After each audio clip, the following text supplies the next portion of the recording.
Hello hi friends Jai Jagannath welcome back to my channel. So friends आपण मैंने केमती अच्छा मु तो भलर अच्छी आशा करुँच आपण मैंने भी भलरे थे।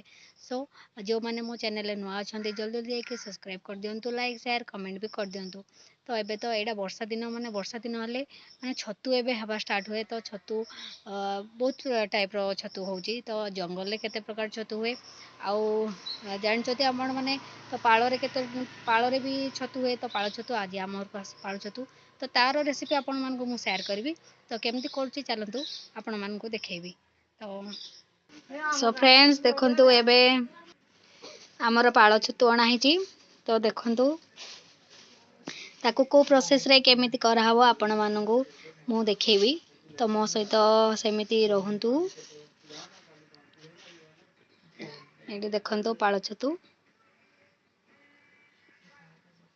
आपण को प्रोसेस रे करंती मते कमेंट रे कहिबे। तो मु एबे को प्रोसेस रे करबी आपण मानकु शेयर करबी। तो चलंतु देखिबा एबे केमती मु पाळ छतु करची।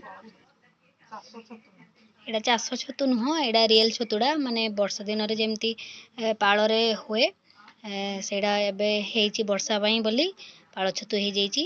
तो देखंतु ओरिजिनल पाळ छतु एडा चाष वाला नुह। तो केमती करा होची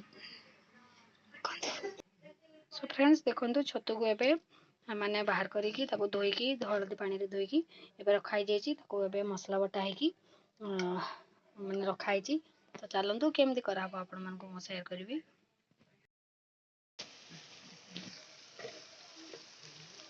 सो फ्रेंड्स एबे देखंतु माने तेल रे प्याज पकाईकी एबे टिके ताको भाजीबा। तो एठी बटा मसला रखाई छी।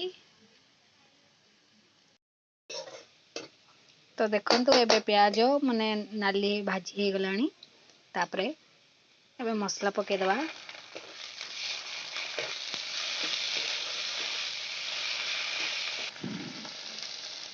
तो एबे हल्दी हल्दी पाउडर आउ मीट मसला पाउडर आउ चिली पाउडर दिया है कि ताको भल भाव रे किछ समय पे कषा हबो।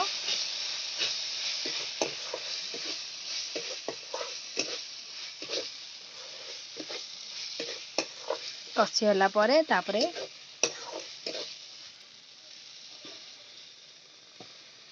कषि हे सारला परे तापरे छतु तापरे पके दबा छतु को।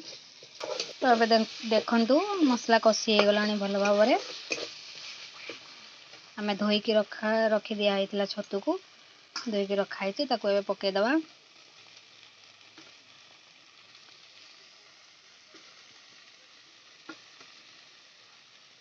पके देला परे ताको टिके भल भाव रे कषिकी घोड़े दबा काहे ना छतुर पानी बाहर आपण माने जानिथिबे।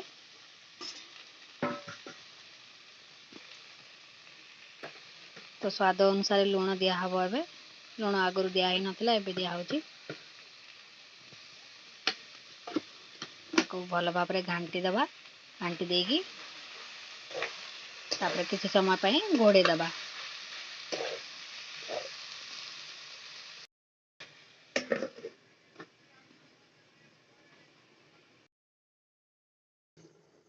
सो एबे देखंतु हे गलानी किछि समय पर ताको घांटी दबा।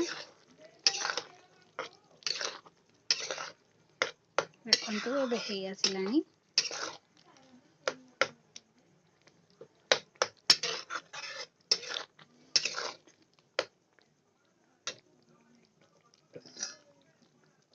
और टिके समय पई घोड़े दबा। तो एबे रेडी हे गला हमरो मशरूम करी पाळ छतु। सो फ्रेंड्स एबे देखंतु एबे रेडी हे गला हमरो तरकारी। तो केमती हेची कमेंट रे कहबे। तो एठी मो ब्लॉग एंड करची पुणी देखा हबो हम नेक्स्ट ब्लॉग रे। Thanks for watching. जय जगन्नाथ।